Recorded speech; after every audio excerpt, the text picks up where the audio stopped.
아이바 준 씨, 당신의 수명을 제게 넘겨주시겠어요? 처음 보는 여자에게 수명을 넘겨달라는 말을 들은 것은 재작년 12월 25일, 고등학교 시절의 마지막 크리스마스 날이었다. 얼어붙을 듯이 추운 날씨였음에도 나는 동네에 있는 다리 위에서 주변 풍경을 바라보고 있었다. 강을 사이에 두고 마을과 마을을 이어주는 다리였다. 사람의 왕래가 드물고 차도 별로 다니지 않는 곳이었다. 덕분에 흐르는 강물 소리가 잘 들리고 물고기가 뛰어오르는 소리며 새 울음소리를 놓치는 일도 없다. 혼자 있는 시간이 좋았다. 그렇다고 고독을 원한 건 아니다. 주변 사람들을 좋아하지 못해서 고독해진 것뿐이다. 반 친구들도 길을 걷는 사람들도 너무나 행복해 보였다.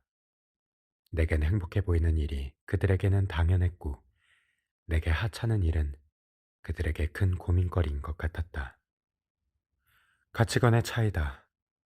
그 차이로 생기는 마찰을 나는 견디기 힘들었다. 고독은 쓸쓸하지만 사람들 사이에 있어봤자 비참한 생각만 들 뿐이니까. 그래서 그들과 거리를 두고 혼자만의 시간을 만들었다. 그리고 그 시간이 어느 사이엔가 내 생활에 아주 중요해졌다. 그런 내게 이 다리는 몇 안 되는 휴식처였다. 그래서 고등학교 시절에는 이곳에 자주 왔다. 크리스마스인데 혼자 다리에 와 있다니 외로운 녀석이라고 여길지 모르지만 실제로 외로운 놈이니 어쩔 수 없다. 크리스마스에 혼잡한 거리를 걸어 다니고 싶지도 않았고 집에서 보내는 것도 왠지 내키지 않았다. 이런 날이니까 더더욱 이곳에 있고 싶었다. 정오가 지난 뒤부터 저녁 무렵까지 줄곧 다리 위에 있었다. 자동차가 몇 대 지나다닐 뿐 인적은 보이지 않았다. 주위가 차츰 어두워졌고 추위도 점점 심해졌다. 다리에 늘어선 가로등에 오렌지색 불빛이 들어왔지만 난간에서 바로 아래를 내려다보면 어두워서 밑이 보이지 않는다. 물소리가 들리지 않았다면 강이 흐르고 있다는 사실조차 알 수 없을 정도로 캄캄해서 끝없이 떨어져 내릴 것만 같은 기분이 들었다. 다리 위를 둘러봐도 아무도 없다. 어렴풋이 불빛을 밝힌 가로등만이 일정한 간격으로 나란히 서 있는 광경. 나 외의 모든 인간이 사라진 세계와도 같은 이 공간이 마음 편하고 좋다. 하지만 멀리서 달리는 자동차의 불빛이 시야에 들어와 금세 현실로 이끌려왔다. 겨울인데도 별 하나 보이지 않는 밤하늘을 올려다보면서 무겁게 하얀 한숨을 내쉬었다. 낯선 여자가 말을 걸어온 것은 바로 그때였다.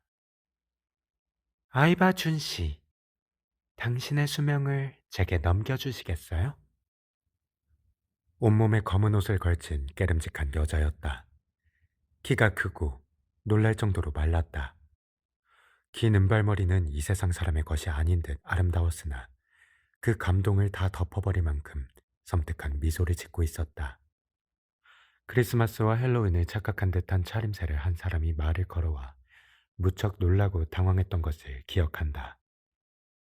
이 여자는 나를 놀리고 있거나 단순히 머리가 이상하거나 둘 중 하나다.